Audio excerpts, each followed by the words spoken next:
Good morning, everyone. Welcome back to my channel.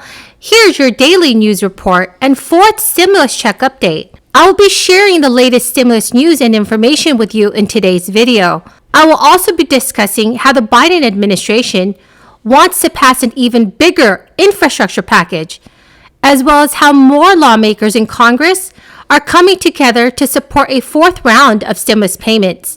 In a video later this evening, I will be announcing the winners of this week's $75 Amazon gift card giveaway. Remember, you can still enter the giveaway. All you have to do is subscribe to my channel, like this video, and please remember to leave a comment below. Thank you so much, everyone. A bipartisan group of 10 senators said Thursday that they had reached a provisional infrastructure deal. In a joint statement, Senators Mitt Romney, Kristen Sinema, Rob Portman, and John Tester said, "We are discussing our approach with our respective colleagues and the White House and remain optimistic that this can lay the groundwork to garner broad support from both parties and meet America's infrastructure needs." According to two sources familiar with the talks, the deal includes $579 billion in new spending for a total of $1.2 trillion in infrastructure funding over the next 8 years. The senators said in their statement that the proposal would be fully paid for and not include tax increases. They accelerated their work after talks between President Joe Biden and Republican Senator Shelley Moore Capito broke down this week. The other senators in the group include Susan Collins, Bill Cassidy, Lisa Murkowski, and Joe Manchin. But a few senators sound skeptical.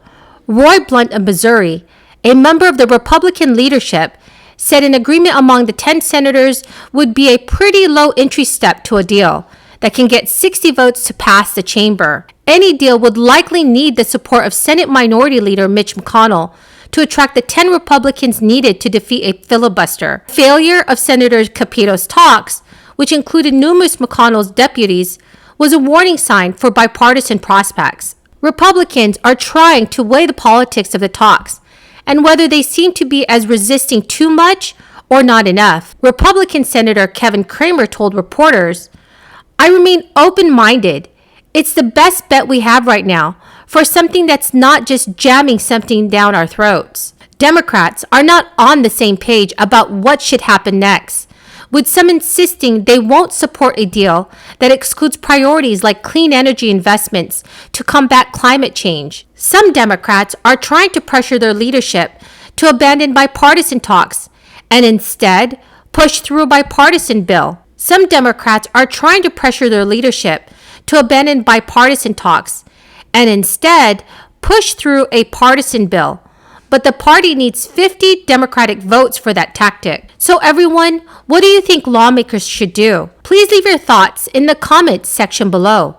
In a statement, Deputy White House Press Secretary Andrew Bates said, White House staff members were briefed earlier in the day by Democratic senators working on infrastructure. The president appreciates the senators' work to advance critical investments we need to create jobs, prepare for a clean energy future, and compete in the global economy. Questions need to be addressed, particularly around the details of both policy and pay-fors, among other matters. Bates said senior White House staff members and other aides will work with the Senate group to get answers to those questions. Right now, millions of Americans are still feeling the financial sting of the economic crisis, may be in line to receive a surprise tax refund in the next coming weeks.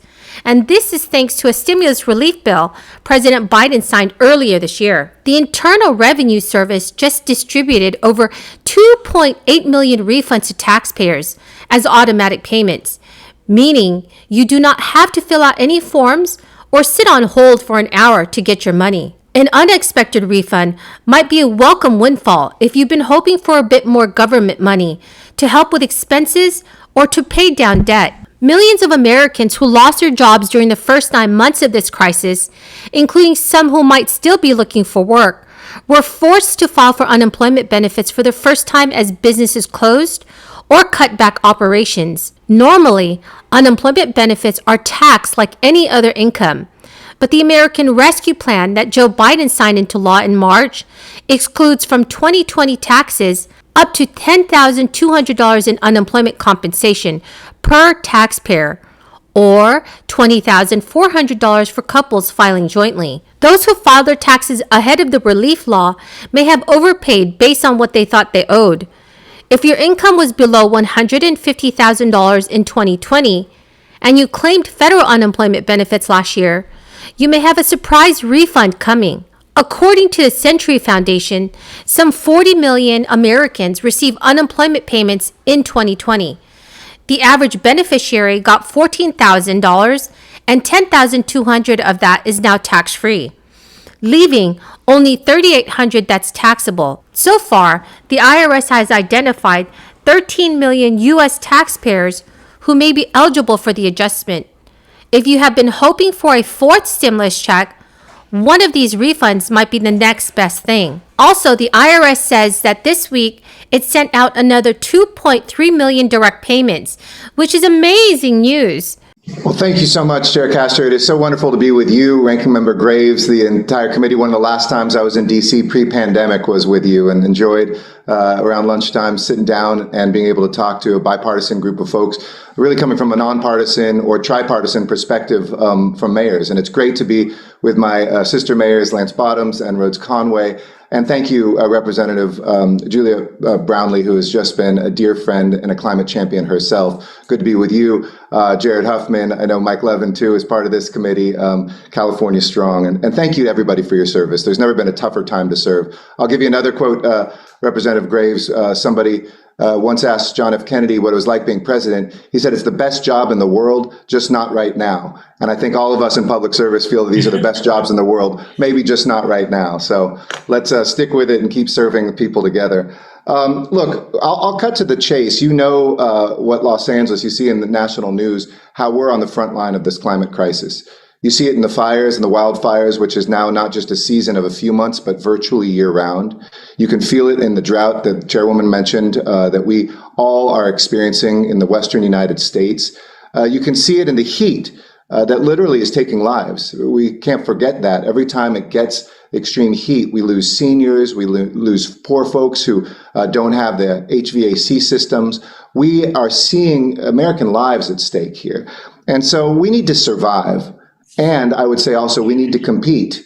We see a lot of gold in their hills. There's a lot of jobs. There's a lot of innovation. I'm so proud of both houses of Congress looking at what we can do to invest in some of the key industries and artificial intelligence and semiconductors and all the things we've seen some of our competitors doing around the world. This is also a place where it isn't just about our health. So everyone, that is the end of the video for this morning. I hope you found this video helpful. Later on this evening, I will be giving away the $75 Amazon gift cards. To enter the giveaway, all you have to do is subscribe to my channel, share and like the video, and also leave a comment below. Thank you so much, everyone, and have a very, very blessed Friday.